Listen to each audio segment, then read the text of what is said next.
Welcome everyone to another episode of the Damage Report, a lockdown edition where we are dealing with new tech problems that crop up every single day. But hopefully this is broadcasting. You can see me and hear me, and soon I'll be able to see you as well. Me, but also, by the way, Jordan Ewell, who joins us now. How's it going, Jordan? Hey, I'm doing well, John. Thank you for having me. How are you? I'm good. We were just talking just before we went live, and I'll give everyone who's joining the chat now, I'll give you a preview of what we're going to be talking about in the show in just a little bit, about how all of these TV shows are having to adapt to, like, almost on a dime, turning to filming from home. And it has been interesting to see which ones are weathering that change better than others. Right. Yeah, we're seeing who can make the jump and who's kind of more, which studios are in shows and institutions are more scrappy than others. But the shows like, TYT is ready to go. This is the moment where you all kind of like rise and lead the way. You folks and the Twitch streamers, I feel like, are like made for this moment. Okay, Jordan, I know you've been following the news on coronavirus. It's obviously been a gigantic issue. And I thought we would jump into it with some of the tough questioning that Trump has been getting recently over testing. You ready to go? Let's do it. Okay, let's try anyway. Yeah. And by the way, for everybody in the chat right now, hopefully more people will migrate over from the first one. It is very possible that the live viewership of this is going to be much lower because of all the issues. But if you can like and share the stream, that will definitely help us to make sure that as many people know that this is where we're actually at. And yeah, generally the damage report is reporting on damage outside of our show. It's a little bit more internally focused today. Anyway, okay, everybody. Donald Trump has been facing some tough questions at his little press conference / rallies, and one came again from Yamiche Alcindor, who asked him about the fact that we are still lagging behind in our testing per capita. Here is that question and his response. President, you said several times that the United States has ramped up testing. Just talk a little quicker or a little louder.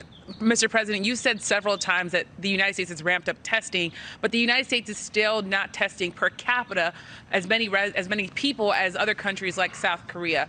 Why is that, and when do you think that number will be on par with other countries? Yeah, well, it's very much on par. Look, well, per capita, we have areas of country that's very hard. I know South Korea better than anybody. It's a very tight. Do you know how many people are in Seoul? Do you know how big the city of Seoul is? 38 million people. That's bigger than anything we have. 38 million people. So anyway, he was asked there why, okay, we've ramped up the testing that we've done, at least in places like New York. There's still wide sections of the country where testing is not being done at nearly those levels. But per capita, we're still lagging behind South Korea. And he said, well, you don't know anything about South Korea. I know about South Korea. You know how many people are in South Korea? In the city of Seoul, 38 million people, which I'm assuming you will be shocked to find out is not true. Yeah. No, yeah, this is... He likes to go after her too. Yamiche has been pretty good at holding him accountable throughout this whole crisis, and Trump is just kind of lying his way through it, trying to. I don't know if it's like imposter syndrome or what, but he's just like trying to just make up stuff as he goes. This is another instance where we are clearly behind the rest of the world, but they're trying to convince everyone outside of Trump's inner circle that they're actually leading the way. And you can compare like curves from other countries around the world, and countries like South Korea and Japan have really done a great job at flattening the curve. And that's through preventative testing, testing a much larger per capita average of the population, and also like social measures, like staying at home and addressing this at the onset. They understood this is a real crisis. This is something Trump did not do. And now we're kind of like trying to play catch up, but like it's kind of too late. It's going to start to spread because they didn't do this at the onset. Yeah, and I think if he had taken this seriously from the very beginning, if he had provided actual leadership in aiding states that need it and providing guidance to the states and cities to make sure that they're abiding by the same sorts of social distancing policies that thankfully some of the big cities and states have been doing for some time, then I think a lot of people, regular people, but also people in the media would be willing to give him more of a pass on some of this stuff. But he has been. He's been denying that it was serious as weeks and weeks and weeks went by. And so now when he's claiming that we're doing, that we only not only doing the most testing, but we're doing the best testing. He keeps saying that people in South Korea are telling him, we love your tests are amazing. We can't trust any of that sort of praise because he's constantly praising himself. We don't know what it's founded on, but we do know two things. One, that we are still lagging behind other countries on per capita testing, and I'll have those numbers in just a second. But the second thing that we know is that Seoul does not have 38 million people. Seoul proper has a population of 10 million. The greater metropolitan area is the second largest in the world at around 25 million, which is significant, but still lower than 38 million. But people, they have come up with a theory as to how he ended up with that number. And so it turns out that if you Google Seoul, what you get is this, and it has the elevation listed at 38M, which is not millions of people. It would be meters. We don't know for sure if that's how he ended up with this number, but that's about as much research as I can really imagine him doing, I think. Yeah, I mean, it's probably a cursory Google search by him or someone in his team. We just saw yesterday also at this conference, he didn't have medical experts there. He had Mike Lindell, the MyPillow guy. So it seems like he's even keeping people who could disprove his claims at arm's length. There was an incident a couple days ago where someone wanted Dr. Fauci from the CDC to answer a question, and Trump insisted, no, I could talk about it. And his answer was just a lie. It was about like their responsiveness and their readiness for this crisis. So yeah, like this is just another example of it. And because I think he's so defensive, I think he ultimately he knows he's doing a terrible job, but he could never admit that. And because he's operating from this place of defensiveness, he's using the same type of attack tactics to insult and denigrate Yamiche. Yeah. And he definitely, he likes going after her. She's the, Acosta of 2020 so far. He loves attacking her. He's obsessive in the details about her career, where she's worked before, where she's working now, all that stuff. I wish that he was as focused on the response to coronavirus as he was on the personal and career, the careers of the people who were asking him questions. I'm glad that you brought up the MyPillow guy, because that was an embarrassing moment for our country, that during this incredibly important press conference, or at least hypothetically important, it's become like rallies, which is why, we don't do live. We take bits that we want to talk about and we use it. But like the guy comes up to promote his business. And it seems like do we have any faith? Is there any reason to believe that when he decides, okay, here are the companies I'm going to boost, and like Roche or whatever, he talks about that quite frequently, like that he or his friends aren't investing in these companies, then doing the press conference, and obviously these things are going to spike the some of the drugs that he's talked about, those companies that have been manufacturing them, they've spiked. Like, do any of us think that this is anything more than meant to boost his approval ratings and possibly make him and his inner circle a little bit of money in the short run? That's what it feels like as an outsider. Right. I mean, this is just crony capitalism in the White House. Mike Lindell, what they initially claimed and what people ran with was that he was making and manufacturing N95 masks, which is not true. Those are like highly sophisticated and way more protective. What he's doing is making cotton masks, which that's an admirable effort, but so are like a bunch of hobbyists on Etsy. So it was ultimately, because of this, it was ultimately just a way for him to promote someone who flatters him, a Republican-linked business owner, CEO, a multimillionaire. This is a way, Trump can look like he's working with the business community, because he was also on the receiving end of a lot of criticism around the the name of the act escapes me, but it basically empowers him to direct companies to make things in times of national crisis. Exactly. And, he was just getting hammered for that. So here he is doing nothing because this guy's making like cotton masks for publicity. And then he kind of can assuage criticism around what he is doing or not doing around the Defense Production Act. Yeah. And for those of you at home who want to know, how we're doing in per capita testing, this is as of Saturday at least, but the US population is around 327 million, which means about 1 in 366 people are getting tested. For comparison, Italy has a population of about 60 million. It has done approximately 454,000 tests, meaning 1 in 133 people are being tested there, about 3 times more per capita than in the US. Nobody bring up Italy to Trump. He's been studying South Korea. You can't just go bring up a new country to him. But it is an issue. It's an issue in that even with the ramping up of testing, which has happened over the past few weeks, that's a good thing that should have happened more than a month ago, possibly 2 months ago. There's still reason to believe that in a lot of the parts of the country, they're not testing a lot of people who have it. I mean, we can look at like the current numbers of those who are infected, but those are obviously not accurate. The only question is how out of whack they are with the actual number. Is it, that there are twice as many people as we think? Are there 5? Are there 10? Are there 20 times as many people? We already know that the problem is bad. Today, we will pass Italy plus China in infections, I believe, or at least current infections. But we'll see. I mean, once these big rural areas finally start getting access to testing, once people have the ability to get tested, we'll know, how far we've lagged behind this entire time. Right. And this really highlights the flaws of the American healthcare system, too, because healthcare delivery and outcomes in rural areas already lag behind.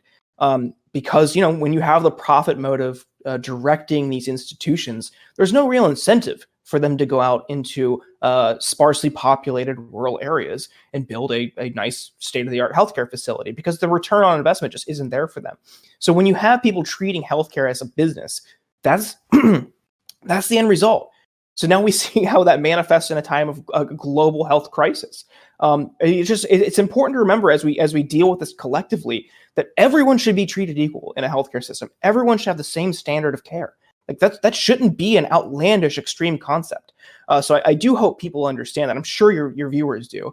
But I just really hope we all take this moment as we get through this together. More people understand that we would be in a much better position, and also to protect ourselves from future crises if we do have universal health care. Yeah, exactly. And by the way, for those of you in the chat right now, Anna Kasparian, her latest op-ed for The Hill is live now, and it has to do with this, that it's revealing not new problems that have cropped up in our healthcare system as a result of coronavirus, but the fact that it was set up to fail under a crisis like this. I'm hoping, one of the biggest things I've been hoping is that hypothetically we come out of this with the momentum necessary to fundamentally change the way healthcare, health insurance is dealt with in this country. But the powers that be they're doing everything they can to distract people with misinformation, to, sort of placate them with temporary relief. And right now, with the direction that the Democratic primary is going in, which we're going to talk about later on, the single best opportunity we have to set up a system that will be more resilient in the face of international pandemics like this, right now, it looks like they're successfully warding him off. We need to talk about a relatively new show called the Republic, or UNFTR. As a Young Turks fan, you already know that the government, the media, and corporations are constantly peddling lies that serve the interests of the rich and powerful. But now there's a podcast dedicated to unraveling those lies, debunking the conventional wisdom. In each episode of the Republic, or UNFTR, the host delves into a different historical episode or topic that's generally misunderstood or purposely obfuscated by the so-called powers that be, featuring in-depth research, razor-sharp commentary, and just the right amount of vulgarity. The UNFTR podcast takes a sledgehammer to what you thought you knew about some of the nation's most sacred historical cows. But don't just take my word for it. The New York Times described UNFTR as consistently compelling and educational, aiming to challenge conventional wisdom and upend the historical narratives that were taught in school. For as the great philosopher Yoda once put it, "You must unlearn what you have learned." And that's true whether you're in Jedi training or you're uprooting and exposing all the propaganda and disinformation you've been fed over the course of your lifetime. So search for UNFTR in your podcast app today and get ready to get informed, angered, and entertained all at the same time.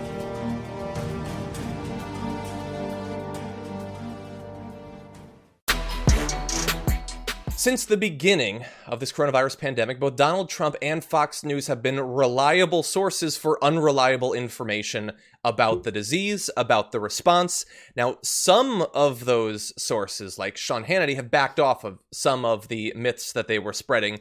They've been shamed or just guilted into doing the right thing. But that does not mean that if you are an avid watcher of Fox, you're not getting massive amounts of misinformation still. I want you to take a look at this clip from one of the shows on Fox, Diamond and Silk on Live, that we very rarely talk about in this show, but they are openly questioning the official coronavirus death count in a way that I think could lead to more people being killed. Let's take a look. In a matter of 2 weeks, over 1,000 people supposedly died from the coronavirus. In a 2 weeks time period, over 1,000 people, after being tested positive, have died from the coronavirus. But it took 39 days from January all the way up to February the 29th, I believe. That's For Saturday. the first person. For the first person to die. Here's another thing. Come on. Here's another thing. My president said on March the 24th, Tuesday, this past week, my president said that he would love for America to be back up and running. I knew this was going to happen. Oh, yeah. I knew He said after that. he said this, Wait. this was going to happen. Go ahead. At the time he said it, there was 25,489 cases with 307 deaths. Instantaneously, you had the media calling President Trump out. He wanted open by Easter. He want this open by Easter. Me and you were talking. I said, now watch the numbers of deaths go up. Right. Watch everything increase because they wanted to make it look bad. That's right. In front of our eyes. So what they were saying was it took like 39 days for the first death, and in the past few days, thousands of people have died. And that is not evidence that this is a serious pandemic.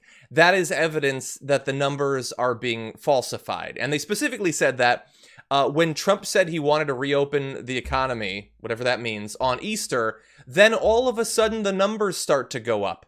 And so this is the media or the doctors or the opposition politicians. They are making up these deaths to make Trump look bad and hurt him, and that you should not trust the numbers that are being listed as dead right now. Well, I mean, if any of your viewers know how exponential growth works, that's exactly why this is so dangerous. And that's exactly why we saw this sudden uptick.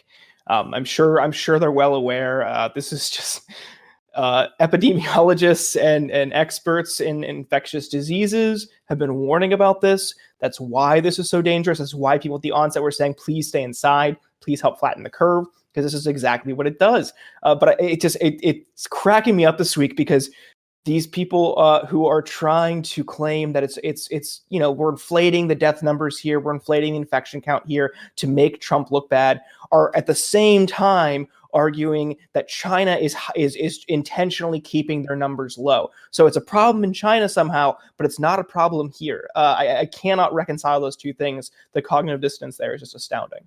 Yeah, I mean,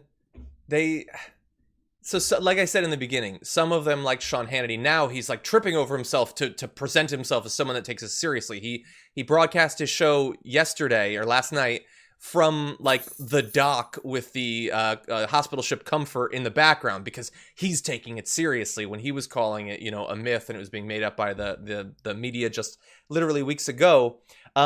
They want to present themselves as taking it seriously, but they also want to present it as Trump has protected you from this. He's doing a great job.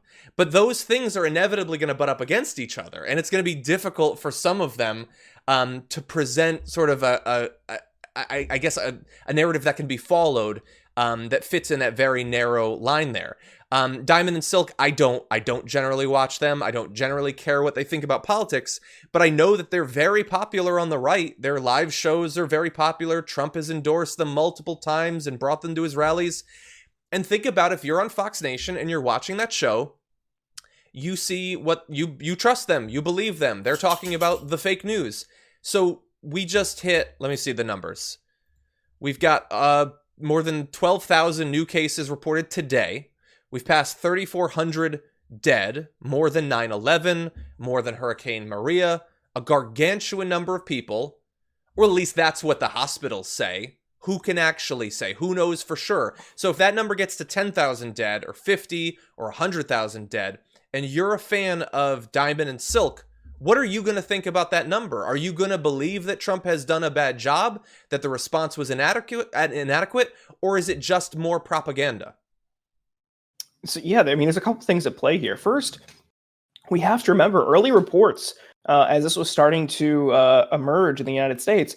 There were early reports that Trump was intentionally trying to withhold testing and slow roll medical response because he was worried that a high infection count and a death toll would impact his electability chances in November. So that is the lens through which he is operating and sees this whole crisis. And when you have people like Hannity and Diamond and Silk cheerleading him every step of the way, like they're not there to provide objective commentary. They're there just to defend his every move.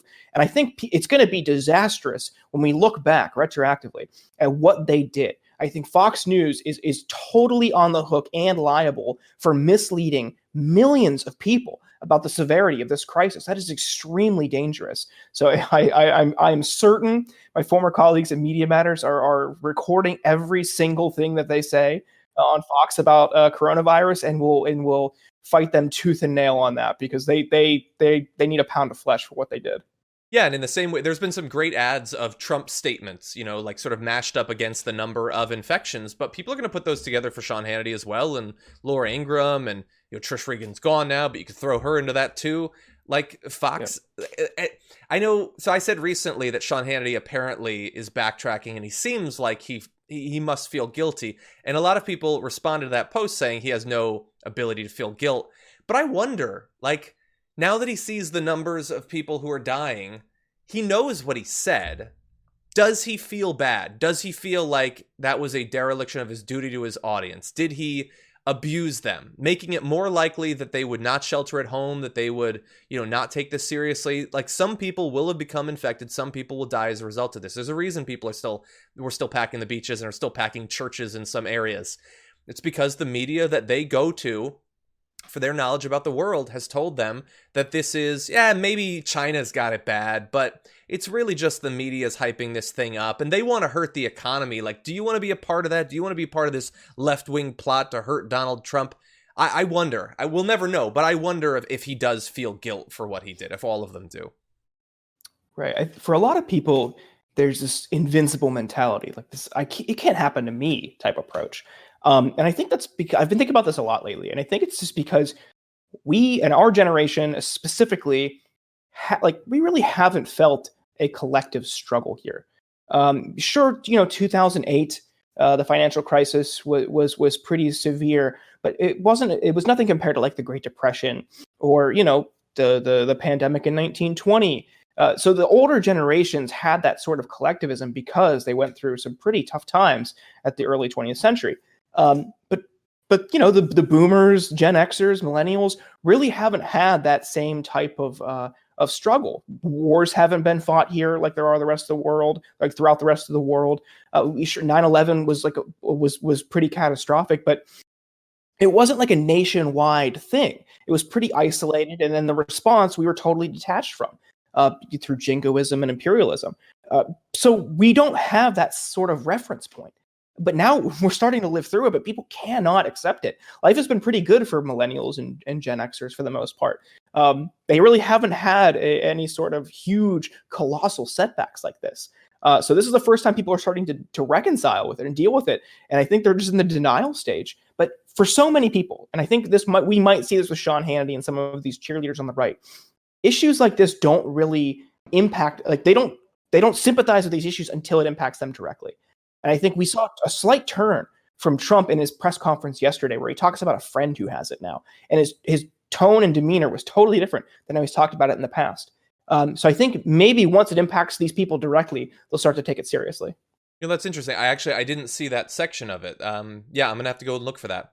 Yeah, and people in the media, like we're going to be talking later about Cuomo, like there are producers and things like that. Like people at these networks, they're going to know people who get it. It's a lot harder to imply that it's not serious when people are getting sick and potentially dying.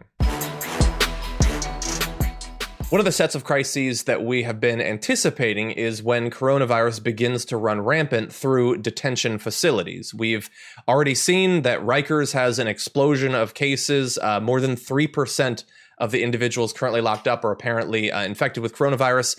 But any number of ICE detention facilities are also potential grounds for big spreads of this. And The Intercept did a great job in doing sort of a video chat with a number of women who were being held in one of these ICE detention facilities in Louisiana.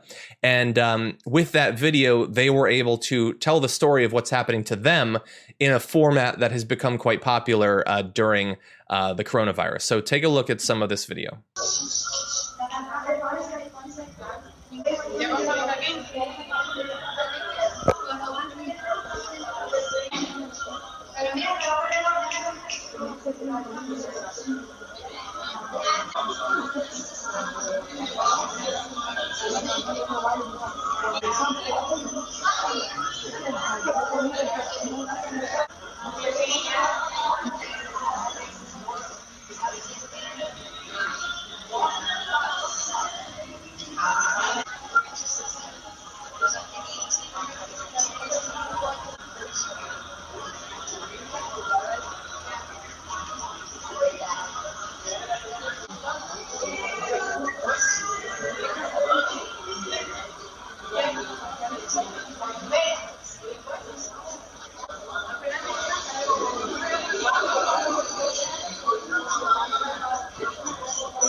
So around that time, the video gets broken up by guards who take away the signs and stop them from communicating in that way. But they're doing what they can to get the story out. That they're very worried that they might have already been exposed. That the ICE agents working there aren't taking it seriously. We've heard many reports of areas that are not being sanitized. That there's very limited access to even soap, let alone anything stronger than that.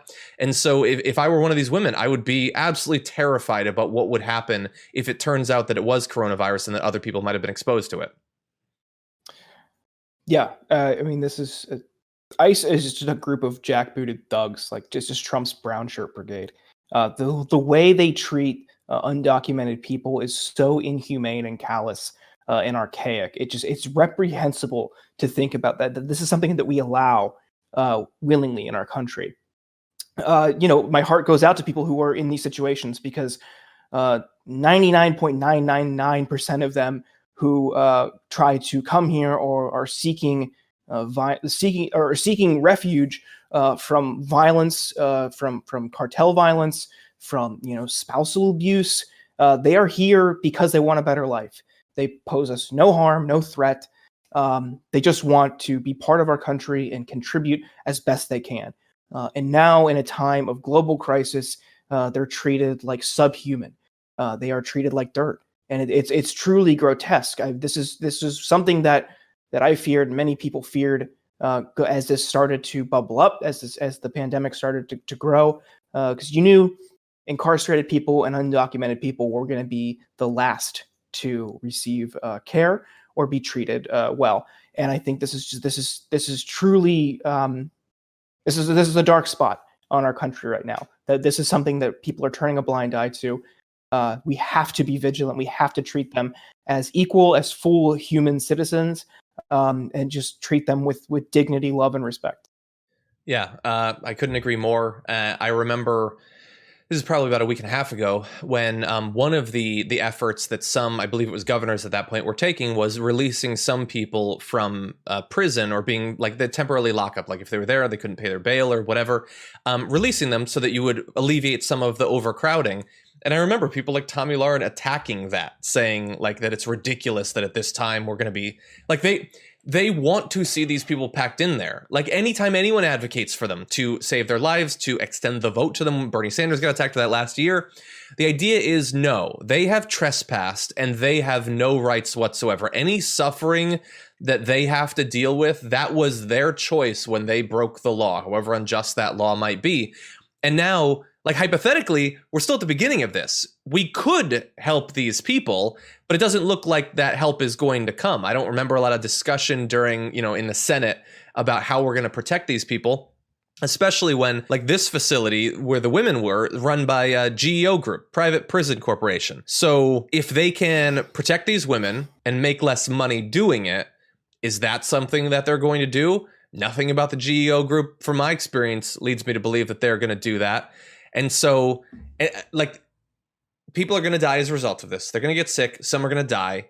We're not necessarily even going to know, because we think that they're shipping massive amounts of coronavirus testing kits to these places. Like, people are going to die of this sickness, and they're never even going to be added to the numbers. Their story is being silenced right now, but even the tragedy that befell them will be silenced in the end. Right, and it's important that, you know, people like you and this show, and people like The Intercept, and even Ken Klippenstein at The Nation has been doing a great job on this as well. For independent reporters and progressive reporters to follow this story the entire way, because, like you say, they will absolutely be erased. So we cannot let that happen, because their life matters, their experiences matters. Like, we cannot ignore them. They have to be treated with dignity. This is so inhumane. We're seeing the tests, you know, rich people like celebrities, politicians, athletes, they were getting tests like weeks ago. When no one else could get a test. People who weren't showing symptoms, but were wealthy, were getting tests. And if you know, me, the American citizen, can't get a test, you can't get a test, they're definitely people, undocumented people in ICE custody are absolutely not getting tests. So this cramping them in there, you know, obviously defies CDC guidelines. It would incubate and expedite the spread if someone were to be infected. This is extremely dangerous, and like you say, lives could be lost as a result. Exactly. Yeah, and I feel like if we found out that, like, you know, Gavin Newsom said, you know, we're gonna take 10,000 tests, and we're gonna make it available to these prisons to limit the spread. Like, imagine how they would be attacked. Probably by Trump as well. He would use, you know, 5 minutes at one of his press conferences to attack them for wasting tests on prisoners. I have a feeling he would do that. Democratic primary continues. Bernie Sanders obviously interested in continuing not only to contest this thing, but also to share the stage, digital, if not physical, with Joe Biden and contrast himself with Joe Biden. Bernie was on with Seth Meyers recently, and he was asked about where this primary is likely to go. Let's listen. Do you still see a path to the nomination? Obviously, you're behind the delegates. It looks like a very hard path. And if not, why are you remaining in the race? Well, we're about 300 delegates behind. Biden has 1,200. We have 900. There is a path. It is admittedly a narrow path. But I would tell you, Seth, that there are a lot of people who are supporting me. We have a strong grassroots movement who believe that we have got to stay in order to continue the fight, to make the world know that we need Medicare for all, that we need to raise the minimum wage to a living wage, that we need paid family and medical leave, one of the crises that we're dealing with right now, that we must address climate change and education, all the issues that we have been talking about. Campaigns are an important way to maintain that fight and raise public consciousness on those issues. So that's, I think, one of the arguments for going forward. So, Jordan, there he was asked by Seth Meyers, do you believe that there is a path forward? And if not, why are you staying in this? And Bernie says that, you know, obviously it is a narrow path, but a path delegate-wise does still exist. And even if it didn't, he listed some of the major differences he has policy-wise with Joe Biden and his desire to continue to contrast himself with that. I'm interested in checking in with you. I mean, we've had an experience of Joe Biden for the past couple of weeks of his struggle to sort of adapt to the new environment. What do you think about the future of this Democratic primary? How do you see this playing out? This primary is getting really weird just because of everything. You know, at you saw how your viewers saw how you and I struggled with technology, and now we have they're trying to run an entire, you know, Democratic presidential nominee or nomination campaign on the same technology.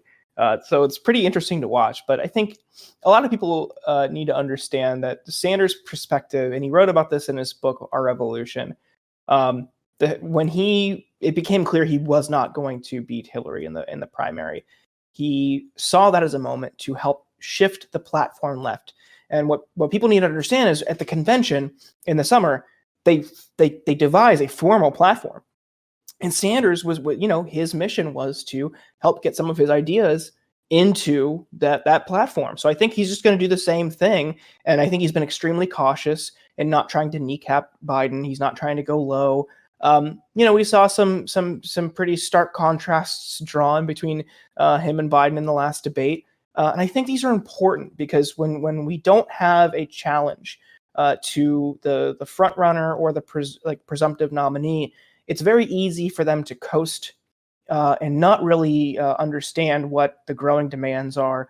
Not be mindful of uniting the moderate wing and the progressive wing of the party. So this is his perspective and his approach, and I think it's a totally normal and fine one, and people I think should be more agreeable and on board with it. I couldn't agree more with you about the coasting. Like I would describe Biden over the past 2 weeks as at best coasting. Now, with the challenge continuing, with debates potentially in the future, with primaries in the future, does anyone watching this, and I know that there's probably some of you who are enthusiastic Biden supporters, do any of you think that Biden would be fighting harder if Bernie had already backed out? If Bernie endorsed him, if Bernie was fighting to get him elected right now, would Biden be doing, an extra 2 minutes a day of media hits? Like, what would Biden actually be doing? What is Biden doing now?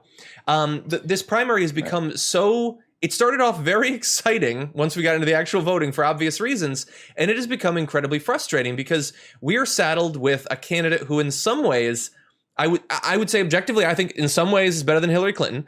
But in other ways, like, nobody doubted that Hillary Clinton wanted to become president. She clearly wanted it. She'd wanted it for a very long time. It's a very different question of whether she deserves it, but she certainly wanted it. Joe Biden seems like he just decided one day that he was going to run, and he kind of regrets the decision, and he doesn't really want to fight for it, but Super Tuesday just sort of turned things around for him, and he doesn't really understand it.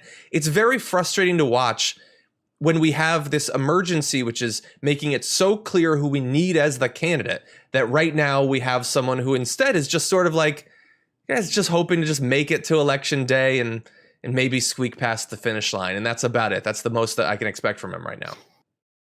Yeah, I think your point's a strong one. If Bernie had dropped out, Biden would not be adopting policy proposals from Warren and Sanders, or at least some of them. So I think it's important that at least someone stays in until they're mathematically eliminated. Sure, Sanders has a slim path to victory, but you don't drop out if you're losing in the seventh inning. You just play through the end. You never know what could happen, and I do think there could be a moment where people warm up to the idea of Medicare for all, because we're now going to see tens, if not over 100 million people lose their private health insurance. Like we could see a huge catastrophic drop off in healthcare coverage. And what is there to catch them? The ACA marketplace, which is notoriously unaffordable. That's it. I mean, maybe you could apply for Medicaid. But there isn't a robust safety net. And when Joe Biden's healthcare plan, the alternative is leaving 10 million people uninsured and protecting this system, I don't know how you're going to get people enthusiastic about it. So this is a moment, and Sanders and their campaign have been doing a great job of centering healthcare and healthcare policy in the discussion through the repeated live streams, having healthcare professionals, having legislators and lawmakers on, repeatedly talking to people directly about issues that impact them. I think that's a great approach. Yeah, and thankfully he's been doing that for a very long time. Like imagine if you had been talking for literally years about the need to set up a system that would protect people if things fall apart. And then during the election, things fall apart. And like the guy that you're running up against is like, yeah, we need to like marginally improve things. Maybe. Yeah, maybe 10 million people still won't have health insurance and premiums will continue to spike. Like God only knows what they're going to be like next year after all this, after all the costs associated with coronavirus. And that's just another emergency that I guess we'll deal with at that point. We're not going to do anything big. We're not doing anything fundamentally to change this. Like it's madness that this isn't like the race should have turned on a dime as soon as the coronavirus hit, as soon as people saw how vulnerable the system has made them. The fact that it hasn't like that is very frustrating. I know that people are obviously rightfully distracted about, you know, how crazy things are. But they should realize the choices that are being presented to them, the option that they have right now. Many of them, there are more than enough states that'll still vote at some point that hypothetically this thing could turn around. And I think you're right. People should wake up about Medicare for all. This is the perfect opportunity for it. This is a crucial opportunity. It feels like, at least in the near term, this is the last opportunity for them to wake up about it. And I hope that they do. Yeah, I do too. And you know, people like Rashida Tlaib and Pramila Jayapal, Ilhan Omar, AOC, they've been really hammering this point over the past couple weeks. They've really been using this moment to highlight the inadequacies of the private healthcare system in the United States. You saw the tragic stories of a teenager who didn't have health insurance was turned away, and then he died, and he had coronavirus. What kind of system is that? Like, that's profoundly broken. Like, why would anyone accept that? Like, why shouldn't that person in a global pandemic get treated for, you know, for coronavirus? It's mind-boggling. You almost have to laugh because it's just so insane. I can't believe that people are just letting this happen. And again, I think it's just ultimately when it's going to take that virus infecting someone close to them, I think, for people to finally get on board and understand that, you know, it doesn't discriminate based on income level or political affiliation or where you live or what you look like. It's just, it can impact anybody. And we need to just treat everyone as equal in healthcare delivery. Yeah, I feel I want to go to the Capitol and I want to just run down the hallways banging on doors like, do you get that people have to pay rent tomorrow and like God knows how many millions have lost their jobs? Do you get that the homeless community is going to be absolutely devastated by this? Do you get that Rikers is going to be like would you be shocked to find out in 2 weeks that 100% of the prisoners at Rikers have coronavirus? Like, would anyone be shocked by that? Is anyone in government talking about that? Let alone all of the ICE detention facilities. And you're right, by the way, The Intercept is doing great work there. Everyone follow Ken Klippenstein at the Nation. He's doing great work there. It's like there's the emergency, and then there's all of these other emergencies that nobody in power seems to recognize or have any inclination to deal with. The emergency they seem to be focused on is the fact that the stock market fell apart, and they think that they can fix that. Maybe. Some seem to think we should sacrifice millions of lives to do it. Some think we should just bail out all the corporations. But they're all focused on solving that problem. But there are so many other problems that are going to cost so many lives. And very few people, Ilhan Omar, Bernie, AOC, Rashida Tlaib, a few recognize that. And that seems like really the extent of it at this point. Yeah, sadly. You mentioned the homeless community. This is just... I don't know if you saw this picture, but hopefully some of your viewers did.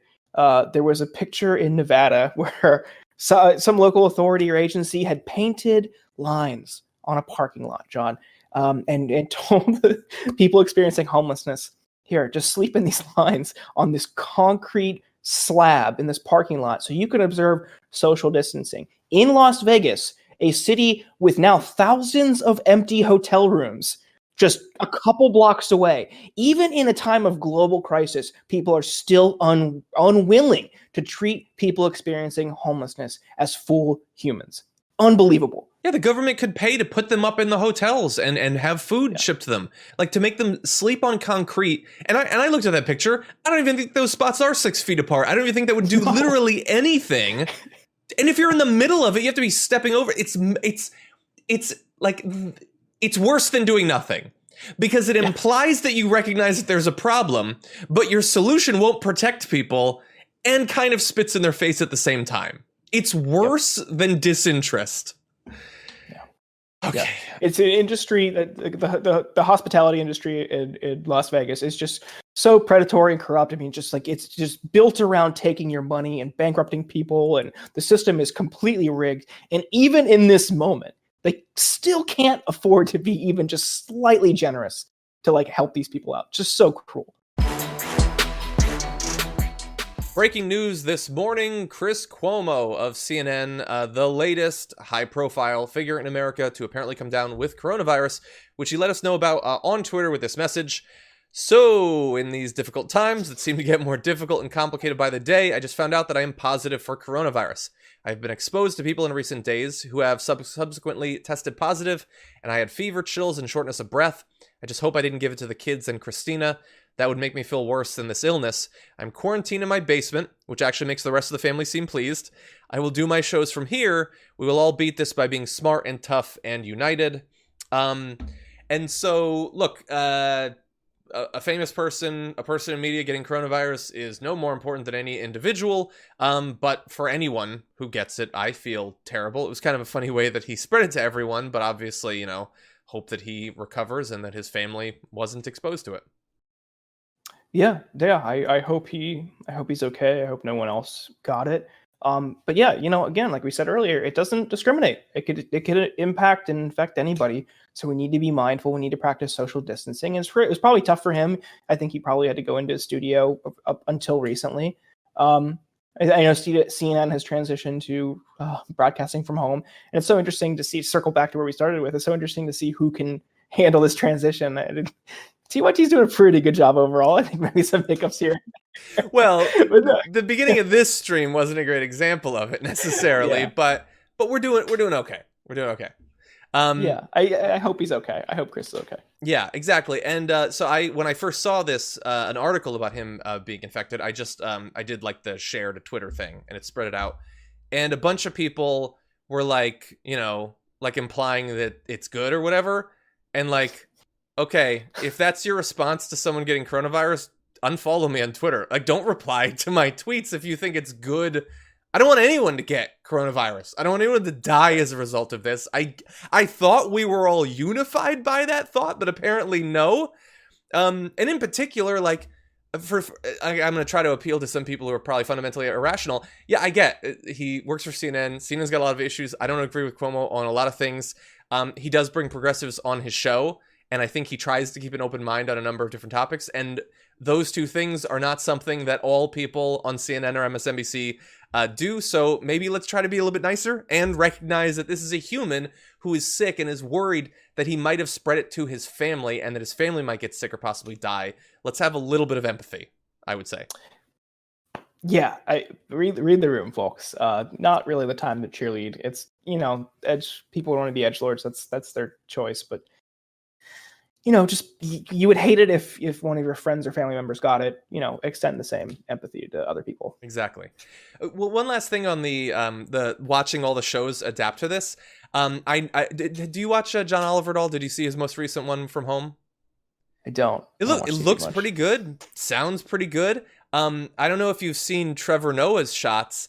I don't know what camera they gave him, but it is more beautiful than the actual studio footage. Like, they need to bring that camera from his house to the studio the next time they shoot. Yeah, some people are doing a great job. Seth Meyers, the first couple shows, his audio was butt. It was so bad. Oh, really? Yeah, and it's like, I know you got equipment. I know it's tough, but, well, I shouldn't talk about audio issues after today, I guess. Yeah. Anyway. Okay, well, Jordan, thank you so much for joining me and for sticking through a very difficult first 10 minutes. I really do appreciate that and everything you're doing during this. You know, obviously I follow you not only in our DM groups, but also your activism and your social media activity. I really do appreciate it. So thank you for everything you're doing. Thanks, John. And thanks for having me. Anytime you want to come on, we're always going to have a spot for you. Appreciate it. I am very excited to welcome back to the show Congressman Ro Khanna. Congressman Khanna, as always, it's always a pleasure to speak with you. So thank you for making time for the show. It's always great to be on. As I was saying before we went live, I can only imagine how busy you are. There's been a lot of activity over the past few weeks to come to put together some sort of response to the coronavirus pandemic, a relief bill. Some bills have now passed. I'm curious, from your point of view, how you would rate so far the government's response to this pandemic. Well, it's a start, but not nearly enough. One-time checks of $1,200 is not going to cut it. People need relief for at least 6 months to be able to make living expenses. Also, we need a moratorium on rents, a moratorium on mortgages. There are small businesses, restaurants that are going out of business. People are facing defaulting on their rents, the threat of losing their homes. So we need to have that protection. Also, there needed to be a lot more safeguards on the $500 billion that have been handed out to these large companies. If we were going to give them loans, the government should have gotten a guaranteed equity, and then money should have been directed to keeping people employed. There were not those restrictions, and I fear that money is not going to the people who need it the most. Yeah, and of course, there were some safeguards that were set up, but in his signing statement, Donald Trump made clear that he did not feel bound by those, and it's possible that at least in the near term, Steve Mnuchin is going to have a lot of singular power over where that money goes.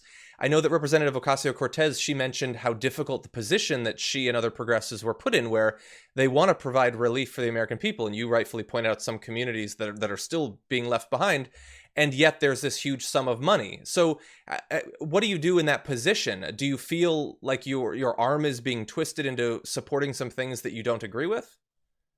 Yes, in candor. I mean, there wasn't a roll call vote, but I would have voted yes because the alternative was catastrophic. I mean, how can you not at least get loans to small businesses, to restaurants, to dry cleaners, so that they don't have to lay off folks? How can you not at least get $1,200 to people making under 75,000, or about almost $3,000 for families up to 150,000 who have two kids? I mean, obviously, these are things we needed to do, but the Senate held hostage this entire bill for the $500 billion of demands from industry. Now, I wish we would have gotten more commitments up front to that this wouldn't just be going to corporate profits, and that the government would be getting some equity. But it was a very, very hard situation, as Alexandria Ocasio-Cortez pointed out. And the safeguards that do remain over that money, do you feel like, I mean, I'm assuming your colleagues are probably gearing up for what's going to be a difficult year or two or longer of oversight to make sure that money is being passed out where it needs to be, that there's not any sort of insider trading going on. That's been a concern recently. Some in the Senate already appear to potentially have profited off of the confidential information they have. Are you worried about the possibility that this money could be doled out in a way that's intended to benefit, people connected to those doing the doling as opposed to the actual need? I am, because there was, again, no specification of how it's being used. I mean, look, Canada, Denmark, Great Britain, they have a policy where the government is paying for 1% of the payroll. And I wouldn't have had a problem with that if you're talking about some of these companies needing to meet payroll and are asking for government's assistance to do that, then at least it's not going to be misused. But when you basically have wide latitude to do things that they claim are in the business interest to stay solvent, that gives too much flexibility to give pay to executives, CEOs, to not be doing things that are in the interest necessarily of workers or the taxpayers. And I do have significant concerns on that. You mentioned earlier that people just tomorrow are going to have to be paying rent. Millions are going to be doing that after losing their jobs in the past few weeks. And so that's one group that so far I haven't heard much talk outside of you and a few other good progressives. I haven't heard much talk about. There's a lot of concern about how coronavirus is going to hit the homeless population, the undocumented population, people in ICE detention and prisons and things like that. Do you feel like some of those communities will be addressed in the next round of legislation? Where do you think these next steps are going to go? They need to be. I mean, the moratorium on rent payment is a big deal. I mean, there are people in my district, immigrant families, some of them who have spent years, decades, having a small business, having a restaurant, having a dry cleaner, having a chain Jack in the Box, or having some kind of services business, and they can't make the rent, and they will lose everything that they've worked for. That's just wrong, and we can easily fix this with having a moratorium on rent for businesses and and individuals. And then, the homelessness issue. We need to have temporary shelters that have medical services. We need to make sure that everyone is covered on healthcare. I mean, we're realizing quickly in this country that we're only as safe as the least insured. And you know what's happening? Actually, There's some people who are more affluent who suddenly have lost their jobs because this crisis hasn't just affected the working class. And suddenly they're without health insurance. And now they're realizing, wow, the system doesn't really work. And maybe we should have had single payer. So I think this moment is getting a lot of people to reconsider what we need in this country for a safety net. So I'm not in DC, obviously. I'm holed up in Los Angeles. I'm trying not to leave my home as much as possible. So I can't say I'm trying. So I don't know what's happening in the halls of Congress. But as an outsider, it has felt like Donald Trump is just barely starting to act like he gets how bad this might become by the end. The willingness to sort of slow roll legislation from Mitch McConnell and many in the Senate implies to me that they might not take this as seriously as it looks like it's going to be. Obviously, you have much more personal interaction with these people. Do you feel like your colleagues really get that this could result in the deaths of tens of thousands, possibly hundreds of thousands or more Americans, that real drastic structural solutions need to be put into effect? Or are they still thinking that this is something that we're going to be done with by Easter or maybe a few weeks after that? I think people get the urgency, but they don't get fully the science. I mean, it's shocking to me that I am the only member of Congress who has actively called for a national shelter in place. There were 20 colleagues who signed the letter, but I had a tough time getting Democrats to sign my letter to the president. And any scientist, any person who specializes in infectious disease will tell you that what we need is a national shelter in place for at least 2 weeks. It may be longer. And so I think that the sad thing is that we are not doing everything we need to do to minimize deaths. Yeah. I've been watching as Bernie Sanders has been responding to this. Obviously he's been very equipped and talented in terms of digital communication for some time. But instantly the transition over to sort of digital town halls, like getting doctors and experts in and talking with them. What do you think about some of what he's called for? He very early on laid out like 3 principles for what should guide the government response. What do you think about his approach to dealing with the pandemic? I think his policies now are seen as needed by a large chunk of the country. I mean, he's been saying that we needed health care for everyone before the pandemic. And now when millions of people are losing their job, they see the need for that. And by the way, it's not just let's get tested for COVID-19 or let's get treated for COVID-19. What about the millions of other people who are going to be uninsured and suddenly don't have health care? Don't they need health care? Don't we want to keep them healthy so that they're less exposed to COVID-19 or can recover if they were exposed? So his response there about extending at least temporarily Medicare for everyone is spot on. He has called for the vaccine being free. I can't believe you even have to call for those kind of things. He said that the treatment should be free. He has said that we need a moratorium on rents, that we need to get money into the hands of people, not just on a one-time basis, but for nearly a year so that people have time to recover.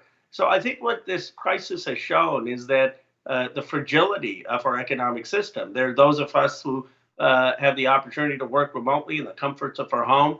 And yes, we are also at risk and our families are at risk, but it's a different view than those who are still having to go to work because they need the paycheck, who are struggling to get health insurance. And this crisis has just highlighted the economic disparity that Sanders has been warning us about. Yeah, it certainly seems like if more and more people are accepting that they should not, become infected with coronavirus or die of coronavirus because they can't pay for it, that it's not that huge of a leap to say, well, then why should I die of diabetes or heart disease or respiratory illness or a million other things? And so I too feel like this might be a moment where people will wake up to this. I'm curious if you've seen any indication that maybe some of your colleagues who haven't necessarily been supportive of Medicare for all or any form of single-payer healthcare, if they might sort of get that we would have been far better positioned to weather this pandemic if we already had a system like that in place, if people's health insurance was not tied to their job in a time when millions of people are losing those jobs. Do you see any sign of that? I haven't seen it yet with colleagues. Now, candidly, we've been all focused on the immediacy of the stimulus and coronavirus, so I don't think those conversations have taken place. But where I have seen it is with people in my district, some of them more affluent, some of them engineers, professionals, who never thought they would lose their health insurance, suddenly vulnerable, suddenly having to navigate a health system that is way too complex, and they're understanding it. Congressman Ro Khanna, we really appreciate any time you can make for us, and good luck in pushing your colleagues in the right direction in this response to the pandemic. There's a lot of people that desperately need the help. Thank you, and I would just say that I know there was a cheap shot about Italy being single payer. Italy's problem was capacity, but when you look at South Korea and other countries that have had single payer, they've done very, very well. Yeah, 100%. Couldn't agree more. Thank you, Representative Khanna. Thank you.